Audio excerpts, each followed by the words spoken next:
옛날 옛적에 엄마 아빠의 한없는 사랑을 받고 자란 한 행복한 소년이 있었습니다. 그는 아름다운 숲속에 있는 커다란 집에 자기만의 방도 가지고 있었죠. 소년은 그 무엇 하나 부족한 게 없었답니다. 장난감, 그림 물감, 책, 종이, 펜 모두 소년이 원하기만 한다면 전부 소년의 것이 되었으니까요. 부모는 소년이 어려서부터 창의성을 발휘할 수 있도록 모든 예술적인 환경을 만들어 주었고 문학은 소년의 첫사랑이 되었습니다. 짧은 이야기, 동화, 단편 소설 등 모두 곰과 아기 돼지, 천사 등이 나오는 화려한 색감이 넘치는 이야기들을 쓰기 시작했습니다. 어떤 이야기들은 평범했고 어떤 이야기들은 꽤 훌륭했죠. 어쨌든 부모의 실험은 성공한 셈이었습니다. 아니, 그건 실험의 첫 번째 단계가 성공한 것이었습니다. 소년에게 악몽이 찾아오기 시작한 것은 그의 7번째 생일날 밤부터였습니다. 소년의 옆방문은 알 수 없는 이유로 항상 자물쇠로 잠긴 채 못질되어 있었지만 소년은 한 번도 그걸 궁금하게 생각해 본 적이 없었습니다. 그러니까 이 낮게 돌아가는 드릴 소리, 볼트가 조여진 듯한 날카로운 소리, 단조롭게 돌아가는 전기 제품 소리, 입을 막힌 채 겨우 질러대는 듯한 한 작은 아이의 비명 소리 등이 저 두꺼운 벽돌 뒤에서 들려오기 전까지는요. 그 소리는 매일 밤 계속되었습니다. 엄마, 어젯밤 들리던 그 소리는 뭐야?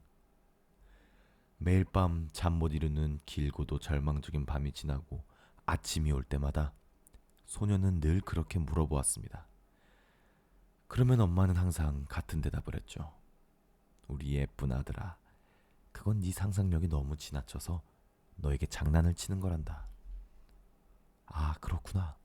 엄마, 그럼 다른 아이들도 나처럼 밤마다 끔찍한 소리를 듣는 거야? 아니란다, 아들아. 너처럼 아주 뛰어난 재능을 가진 아이들만 그렇단다. 와, 신난다. 부모는 지극한 사랑으로 소년을 계속 격려했으며 소년은 계속 이야기를 써나갈 수 있었습니다. 그 드릴 소리와 비명 소리는 계속되었죠. 왜 이야기 속에 보면 늘 그렇듯이 부모의 사랑과 격려 덕에 소년의 이야기는 점점 더 훌륭해져 갔습니다. 반면 옆방에서 들려오는 고문 소리는 소년의 이야기를 점점 더 어둡게 만들어갔죠. 그러던 어느 날 소년의 14번째 생일이 찾아왔습니다. 그날은 소년이 이야기 경연대회 본선에 올라 내일의 발표만을 기다리고 있던 날이기도 했죠. 그날 밤 잠긴 문 밑으로 누군가 옆방에서 종이 한 장을 밀어 넣었습니다.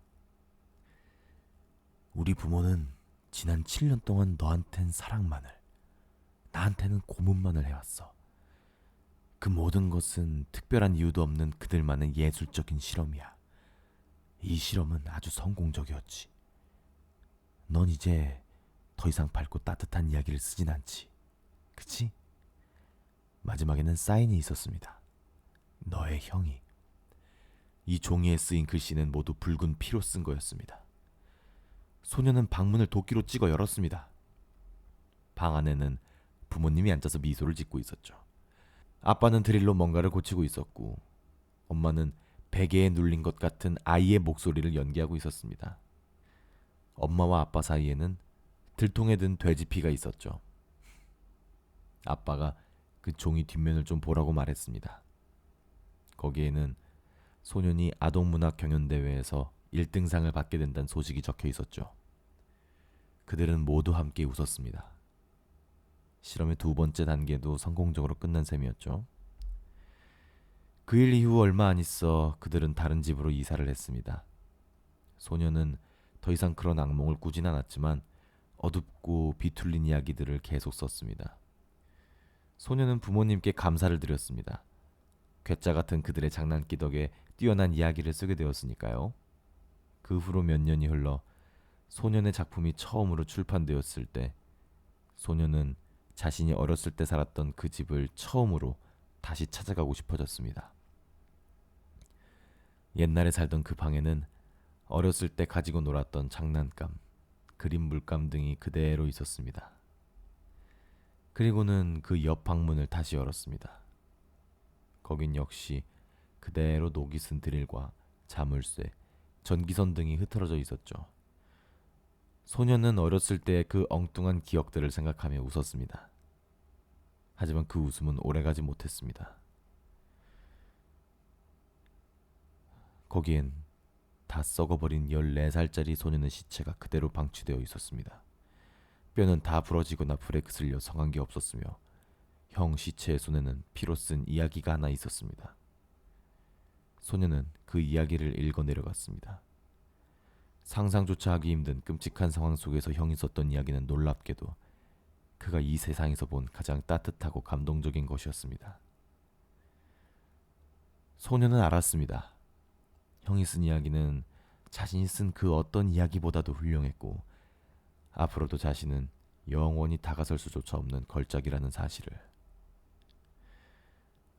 소년은 그 이야기를 태우고 시체 위에 다시 매트리스를 덮었습니다. 그리고 다시는 이 사실을 이야기하지 않았습니다. 소년의 부모에게도, 출판업자들에게도, 그 누구에게도. 부모의 마지막 실험도 모두 끝이 났던 셈이었죠.